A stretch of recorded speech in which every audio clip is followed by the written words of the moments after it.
receber. Doutora Maíra, eu queria aproveitar uma fala da Carol Brígido, que estava aqui com a gente agora há pouco, porque ela fez uma observação importante, eu quero te ouvir sobre isso. Ela falou sobre a forma como a deputada Carla Zambelli saiu do Brasil, né? Quer dizer, a rota, ela foi ali para a Argentina por meio terrestre para dali pegar um voo para os Estados Unidos, onde supostamente ela alega agora estar a alguns veículos de imprensa. Então, a Carol Brígido chama a atenção disso, como a PGR levou isso em consideração agora para pedir a prisão dela, né, a prisão preventiva. Então, esse trânsito julgado meio que você pula essa etapa, né, você antecipa justamente pela consolidação da fuga. Eu queria te ouvir a respeito disso. Eu acho que a PGR agiu acertadamente agora ao pedir a prisão preventiva da Carla Zambelli, porque me parece muito cristalino que ela saiu do país para se furtar a aplicação da lei, né, para cumprir pena em virtude da condenação que ela tem aí de 10 anos, e o Supremo já inclusive formou maioria num outro crime, num outro processo que ela estava sendo julgada, ele formou maioria para aplicar uma pena de 5 anos em virtude do outro delito, no dia da eleição, salvo engano, quando ela persegue um jornalista com arma em punho.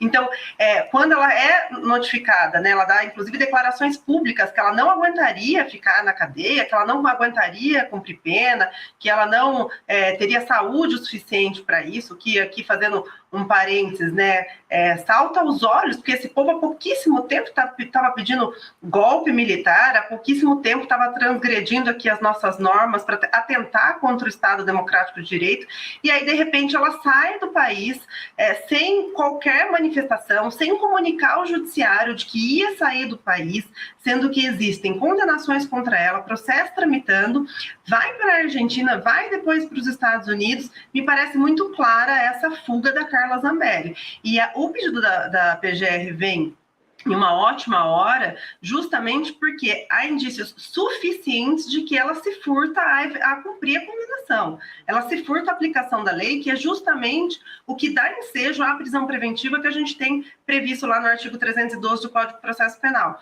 Então, todas essas ações de não comunicar o juízo, sair pelo meio terrestre para depois pegar um avião para ir para os Estados Unidos, veja, são países que têm uma relação bastante alinhada com a direita, não por acaso, com a extrema-direita, não por acaso, Eduardo Bolsonaro também está afastado nos Estados Unidos.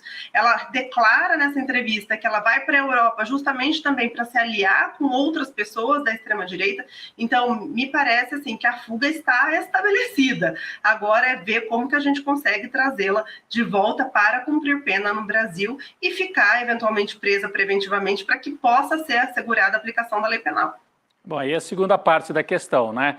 Se tem a prisão pedida pela PGR, a gente imagina que o Supremo vai dar e vai dizer que ela precisa de uma prisão preventiva. Como é que faz? Nos Estados Unidos, onde que a chance é maior de conseguir que a Carla Zambelli cumpra a pena?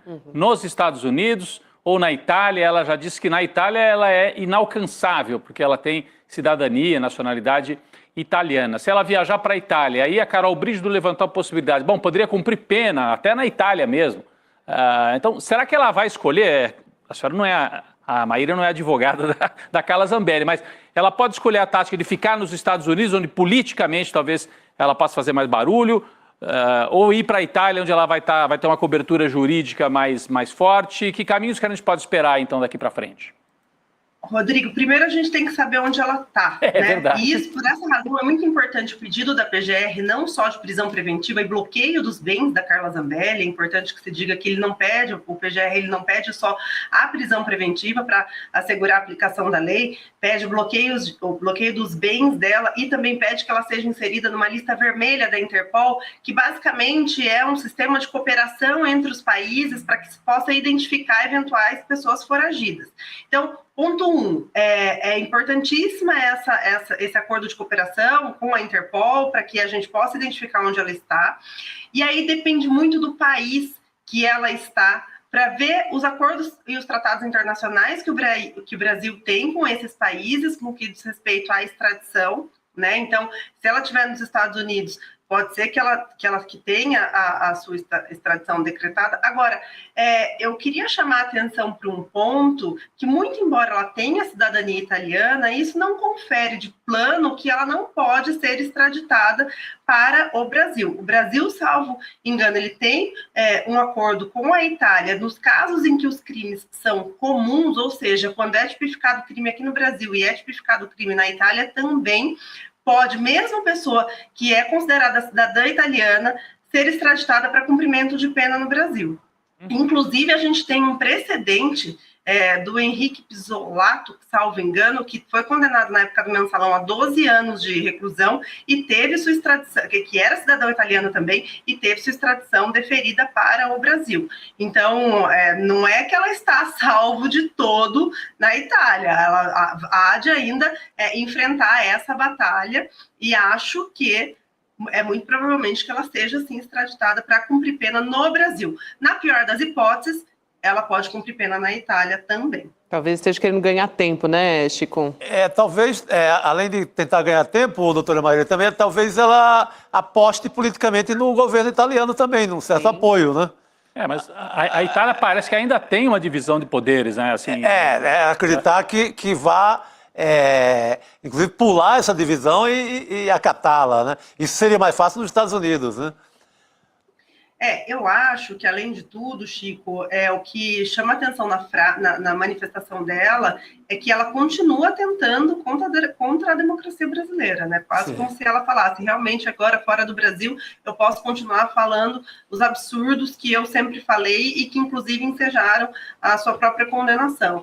Isso causa espanto, porque, de fato, ela me parece que não aprendeu absolutamente nada, né, com todos os processos nos quais ela foi condenada. Ela falou...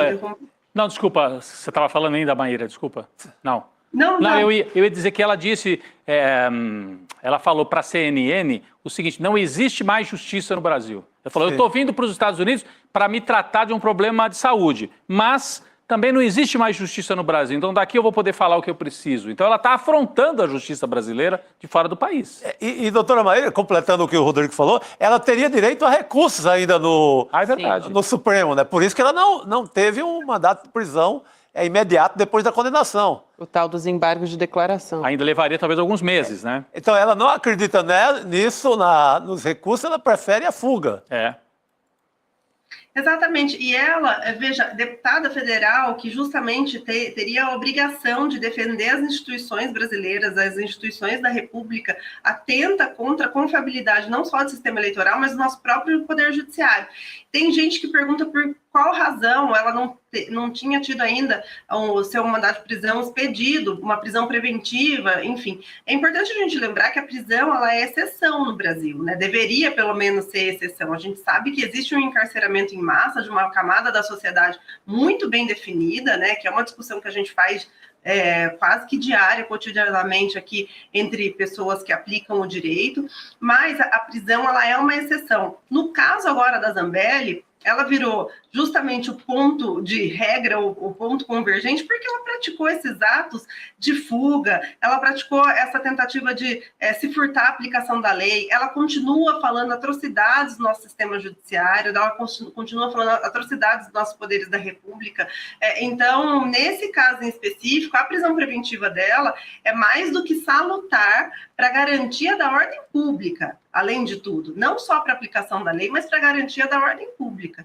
E acho importante que esse precedente seja marcado, porque o próximo, acho que é Jair Messias Bolsonaro, por tudo que também tem feito e tem falado mesmo diante das condenações do 8 de janeiro de outras pessoas, as suas condenações no que diz respeito à sua inelegibilidade, porque, de fato, a gente não pode permitir que essas pessoas continuem atacando o nosso sistema eleitoral, continuem atacando o nosso poder judiciário e passem aí para a população uma imagem ou uma fala de que a justiça não merece respeito. Então, por essa razão, a prisão preventiva dela deve ser imediatamente, assim, acho que rapidamente será decretada e espero que a Interpol consiga identificar o país que ela está e ela consiga ser presa o mais rápido possível. A gente tem outros exemplos aí fora do Brasil, né? A gente falava agora há pouco com a Carolina Brígido, Alan dos Santos, tem o Paulo Figueiredo também, e o próprio Eduardo Bolsonaro. Aliás, queria te pedir uma comparação desses dois casos, né, doutora Maíra? Porque o Eduardo Bolsonaro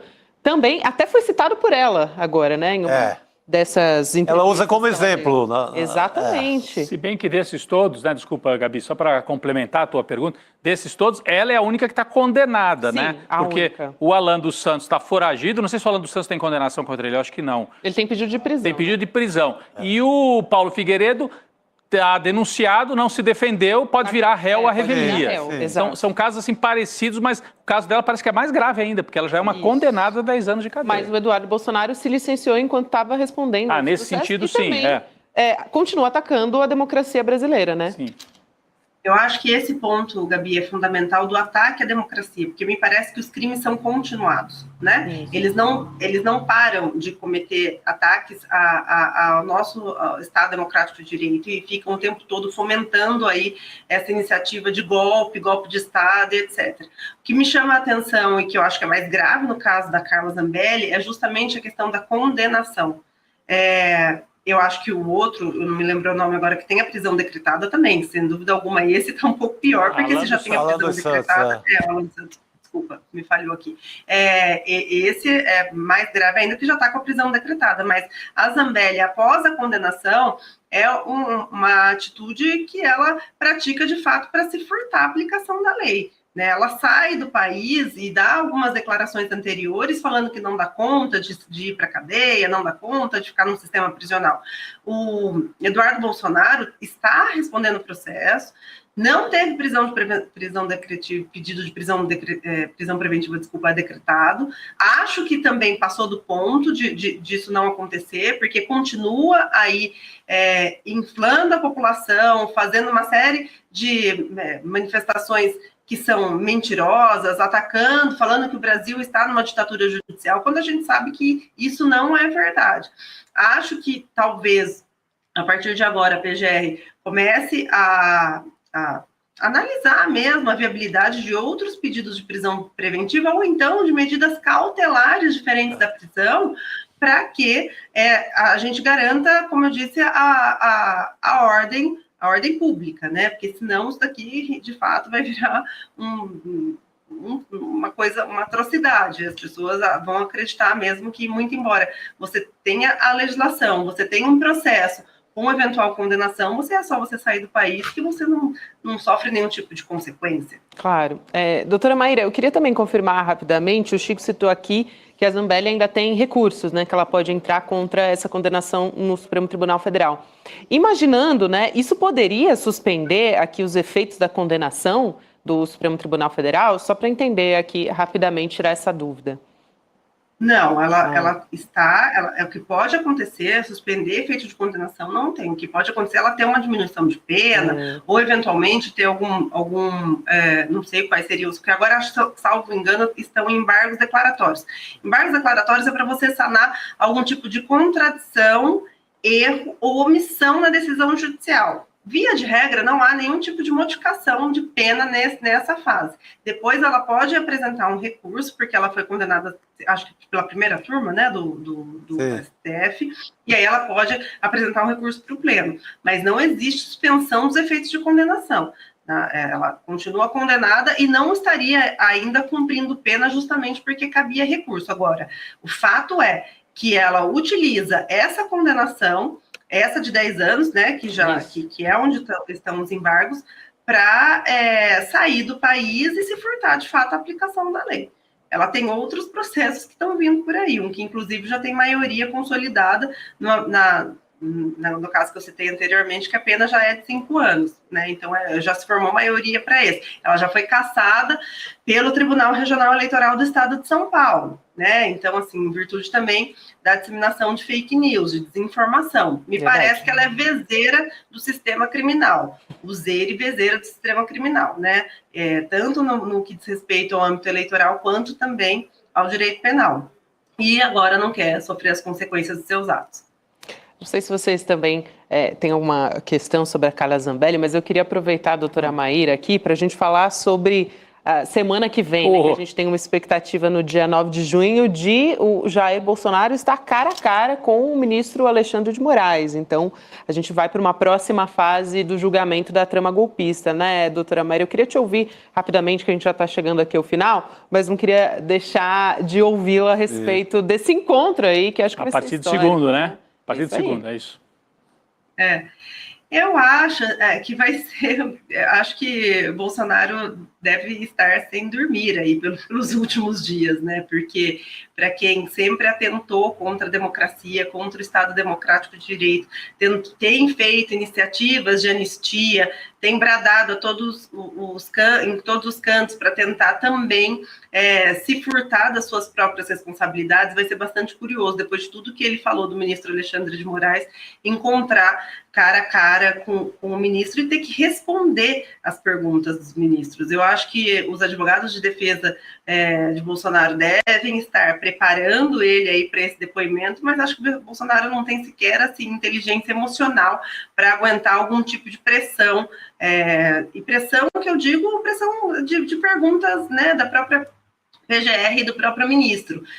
Acho que não só Bolsonaro, mas acho que é uma tônica desse pessoal, que eles são muito corajosos quando estão atrás de um telefone, atrás de um computador, nas lives, mas na realidade, quando se deparam com as autoridades, viram uns gatinhos, assim. Então, acho que ele deve estar sem dormir desde já, mas faço votos de que seja um excelente interrogatório, né, e que ele tenha o mínimo de dignidade para responder não só ao ministro, mas também à população os seus atos, né, o que tramou tanto contra o Brasil. Costumo dizer, Gabi, já finalizando, que a gente sabe só um pedacinho da história, só um pedaço do que veio à tona, mas essas pessoas sabem exatamente o que elas fizeram, quando fizeram e o que pretendiam, né? Então, acho que é isso.